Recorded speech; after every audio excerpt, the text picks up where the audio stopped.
You're listening to Rocket Night.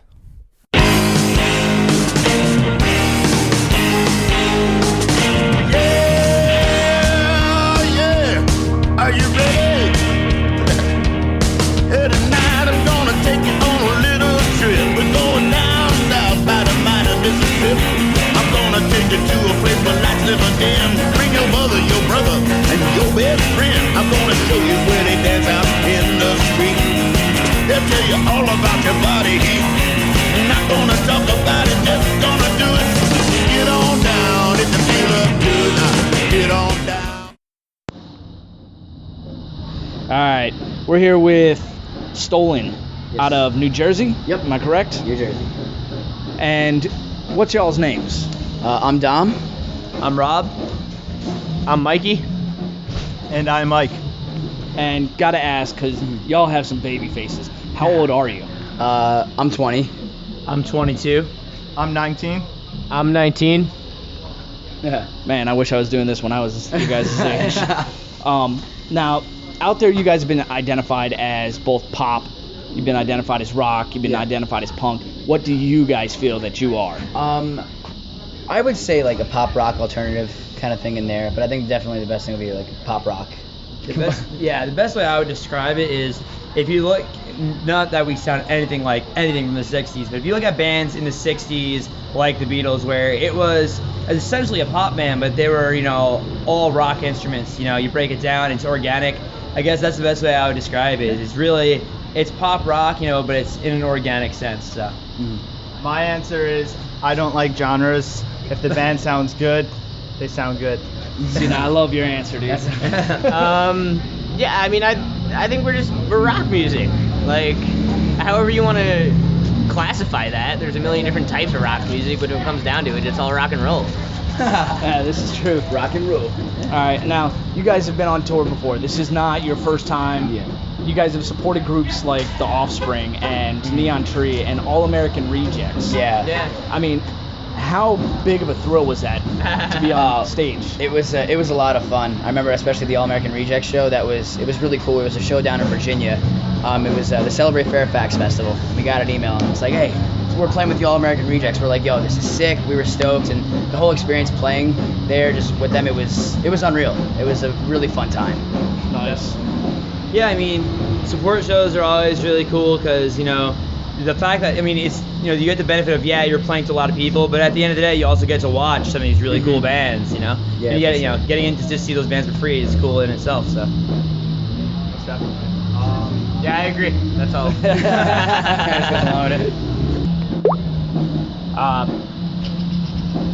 Now, who writes your guys' music?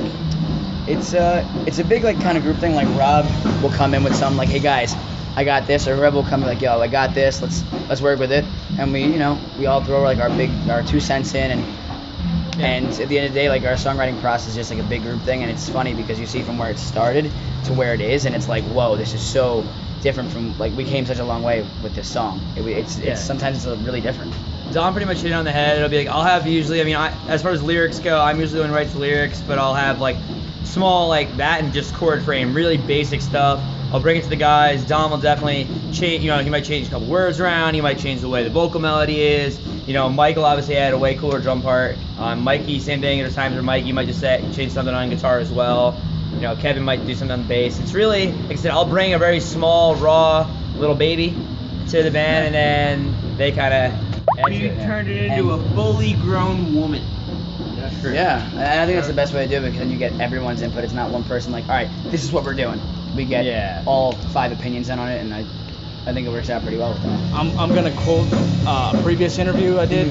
I can't mention his name, but he said, "It's a collaboration. Yeah. That's what a band should be." Yeah. I completely agree. Yeah. Definitely, yeah. Hence being a band. Yeah. It's You're like not Keith a Richards guy. also said that, basically that same quote, like, good music comes from, a group of people who really bug it to death until they all agree that it sounds perfect. and we definitely. If one we definitely guy do is not nitpick a lot. vibing something, then no one's vibing it. Yeah. Now, I do notice that you are down one member. Yeah. You want to tell us about that? Yeah, Kevin. He plays bass for us. He's actually on tour with Jake Miller right now. Jake is a hip hop artist who is signed to Warner Brothers, and he's actually Jake's drummer. So he's out there touring up a bit with Jake, and actually he's gonna come back with us in the next few days and join our tour. And who do you have filling in for him currently? Our buddy Brendan Sullivan, he's in a band called Avenues. They're from Connecticut. He's filling in bass, and he's doing a pretty good job. He's holding it down, in my opinion. I think you guys would say the same. Yeah, he kicks ass. Yeah. The guys in Avenues have been just a blast to tour with. They've become some really close friends of ours, and Kevin comes back in a few days. It'll be exciting to see him as well. So. Yeah, for sure. Now, I do have to ask, you guys had a video on Fuse TV. Oh yeah, That's that's so so old. Yeah. That's we did that. like We did. You You did were your research. Yeah. Number 1 for 3 weeks in a row. Hell yeah, That yeah. happened. Now, which song was that? That was a song called Aviation Plaza. That was how many years ago? That was 3 years ago, and it was actually Oh not my number God, 1 for 3 great. weeks on a row on Fuse, but it was Fuse. It was just on the on demand, and they aired it a couple times. But it was on there was a website Only Lyrics. It's like back like 3 years ago. Them next to now I think AZ Lyrics is one of the biggest sites. Yeah. They have a chart of basically who's looking up whatever for lyrics. We were number 1 on there for that. They had a video section, and that was kind of cool seeing like that we charted against. There was like bands that are way beyond bigger than us that were in that thing, and just seeing it there, we're like, cool. this is cool. Yeah, it's kind of cool. And the funny thing is, at the end of the video on the on-demand one, it was a video of Snoop Dogg, and he was like, it was like, The what did commercial. he say? Yeah. It was his last commercial as Snoop Dogg before he became Snoop Lion, and so this it's 3 years ago because now he's back to Snoop Dogg again. So we believe it was his last commercial as Snoop Dogg before he transformed to Snoop Lion. So that was kind of funny. Yeah. I don't even remember what he said, but it was. Awesome. I don't remember either. I think he just said, "Yo, it's Snoop," and you're watching Fuse. Like, I think that's what it was too. Yeah. Now, you guys just, I don't know how recent it was, but you released, what was it called?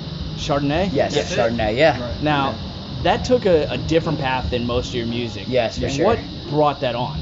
I think you could just say it was us growing up, us growing as musicians, and us just getting older. I think that we wanted to really have a sound that, not that we weren't pleased with our old sound, but we wanted a sound that defined us and something that we were so for. And then the direction that Chardonnay went in, I think we're all really happy with that, and we. More capable as musicians Yeah. as well. Yeah. And I think you write music how you consume. As you get older, you get a more defined palate. The same way as when you're a little kid, all you want to eat is pizza and Lunchables. And then when you get older, and you're like, wow, I actually like coffee and beer and all this other cool stuff. So That was a great analogy. That's right. Yeah. Now, you released Chardonnay. Does that mean that there's another EP or maybe even a full LP in the works? We're always writing. Like whenever we're not touring, we're writing. We definitely do want to get back to recording everything, but right now, we're our main focus as of today is just to tour it up, have a good time touring, and continue to write. Tomorrow. Yeah, and that could be different tomorrow. We could have something in the works like. We plan, I guess you could say, in fall or winter on heading back to the studio to work on Yeah, the EP now. for sure. But we can't give anyone an exact time. 'Cause Yeah. We don't even know yet. Now, you guys, not just with Chardonnay, but with other songs, you've touched on some pretty sensitive topics. Yeah. Some pretty grown topics. Mm-hmm. Are these songs written from, personal experience or stuff you see in your I would neighborhood say so. growing up? Well, I mean, That's the best Chardonnay. question ever. I like that. Yeah, I would say with that song, basically, what that song really was about. It's even the music video vaguely kind of touches on it.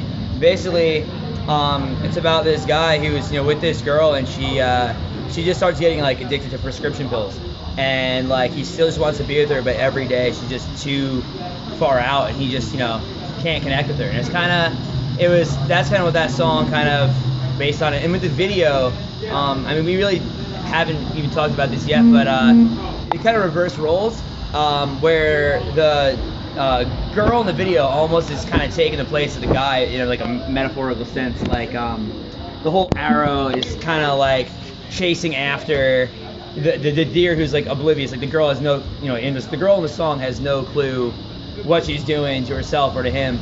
So that's kind of where that takes into play, where the deer in the video is clueless if he's getting hunted down. So Yeah, but I definitely think all of our writing comes from personal experiences and all that stuff. Well, because you so. had one song that,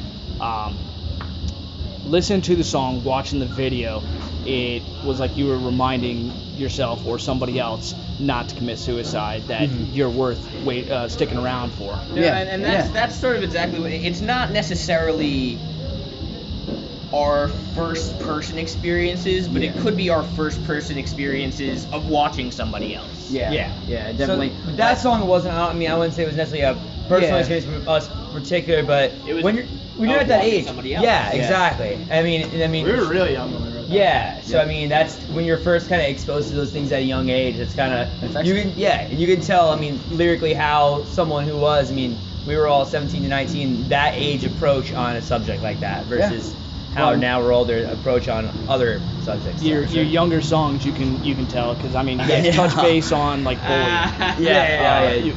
You don't fit in socially, but you have friends.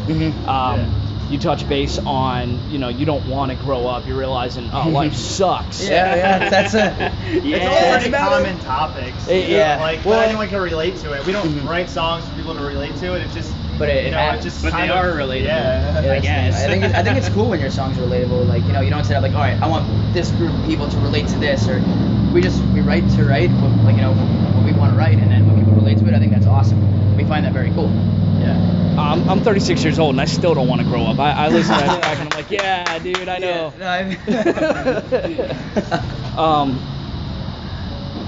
Aviation Plaza, it did also. It seemed like that's where you started to take a little bit of a darker route. Yeah, I would I say could see it. That was our first. I mean, for us, that was really our. I wouldn't say necessarily our first song, but that was kind of our first kind of Big approach. single. It's like, That song and that video did a lot for us. Yeah. Just as surprised. We laugh on it looking back at it, but We thought we were like huge at a point. Yeah, but Like, not like, even young- that. It's just that that's what launched us into being a quote unquote real band. I guess you could say, in my opinion at least. I don't know about you guys, but I think agree. that song and that video completely morphed us as a band into something a little more serious. Yeah, and also at that time when we put that out, YouTube was a lot more hot than it is now. So we kind of just really took the time to put out the best video we could and song at that age. We put a lot into it, and we had no PR, no manager backing it, no press plan. We just was kind just of put us. it out. Just us, a buddy, and a it just camera. kind of really took off on that one. It took off better than our video after that, Yeah, Getting New, it did. that we planned for, Yeah, well, Getting New, Growing Old, we had a whole, as a side note, we had a whole issue with YouTube. Thought we were stealing Yeah, our own they took it music. off. They took it off, we had to re-upload it, and that was not fun. It was- They yeah, thought we it were was literally stealing. They said this was copyrighted by The Stolen. Removed it, but that's us. Yeah. So we're like, It was interesting. Yeah. Very, very interesting. Definitely. That's a battle we lost. Yeah, for sure. Wow. Oh, I actually already asked that question.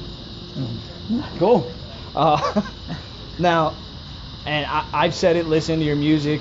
I've heard you've heard it before. You guys sound like a younger All-American Rejects. That's cool with me. That's cool. Yeah. I mean, you guys, you're totally cool with that? Is that Oh, like your absolutely, style yeah. and I stuff? mean, Yeah, I mean, the I'm thing not, is, I'm like- not gonna complain about that. Yeah, no, like we take influence from a lot of different artists that we grew up. At least Mike, Rob, myself. When we first started the band, we were like 10 years old playing covers of AC/DC and Kiss and like Black Sabbath, and like we grew up on that. And then as we got older, we branched out and wrote our own music, but we still had bands like All Time Low, The Main, and like there's so many different influences with our music. So like being compared to someone like that, I mean, it's just another to us. Like it was an influence. of us. All American Music, I think that's really cool because I remember when they put out that album Move Along. That was, I want to say it was 2004, maybe it was 2005. I was in middle school. I love that I album. was in like 6th grade. I was like 12 years old, and that was like one of the first like alternative. I mean, I listened to Green Day. I mean, I remember my dad had I had like the cassettes and everything. But I mean, they were one of them, and Yellow Card were the first bands in that kind of pop rock vein I was kind of getting into. And then he introduced it to us, and then I went from there. You just totally made me feel old. 'cause- I knew that's why you were. You were like, fuck, I was graduating college. No, 2004, I was already out of the military. man. My kids were in school. Oh damn. Ouch. Now, what do you guys do when you're not touring, when you're not writing music? It's funny because our lives are just consumed by music. That also we obviously do other things, but it's so much dedicated to music. But like myself, I used to play hockey before we got really more into touring. Like I played hockey up until I was 19 years old. So I coach now. I do that stuff. That's what I do away from music, and I enjoy it. It's a lot of fun. I produce. I have a home studio, and I also work at a studio about 15 minutes from me. My life's completely consumed by music. So when I'm not doing it here, I do a couple songwriting gigs for people. I produce a lot of local bands and stuff. And it's I love geeking out over audio gear and just recording. So that's what I do. Nice. I teach drums and I also cut lawns. Nice. Hey, so do I, man. He's landscaper. Yeah, I don't really leave the music realm either. I'm an audio visual engineer for live concerts. So I set up stages, do audio and lighting, and then I rip them down and go on tour, and then come back and do it again. Now, do you guys have any tours set up in the near future? Nothing set in stone, but we definitely do want to get back out on the road, like say the fall, the spring, the summer. It's nothing set in stone. Yeah. But we definitely always love to be on the road and doing that. Now, this is your first time down here, Yes. down Florida, south. yeah, Florida, You guys yeah. have been touring up Canada and the New England states and. Yeah. Yeah. What do you think of Florida? We love Florida. Oh my God. We were so stoked. Like, all right, this, we're headed down to Florida, and we're like, yes, this is sick. We were so stoked because, you got beaches. You got We have beaches too. But everything. they're- No. They have I mean, like, beaches. beaches, They man. have, yeah. It's, I was gonna Actually, say. I said this the other night on stage. Palm trees aren't a myth. They're a real thing, and you have a lot of them. They're everywhere. Dude, Yeah. and I don't get it because every time I see them, they're planted in an awesome formation. And I don't know if they grow that way or if landscapers do it, but it's sick.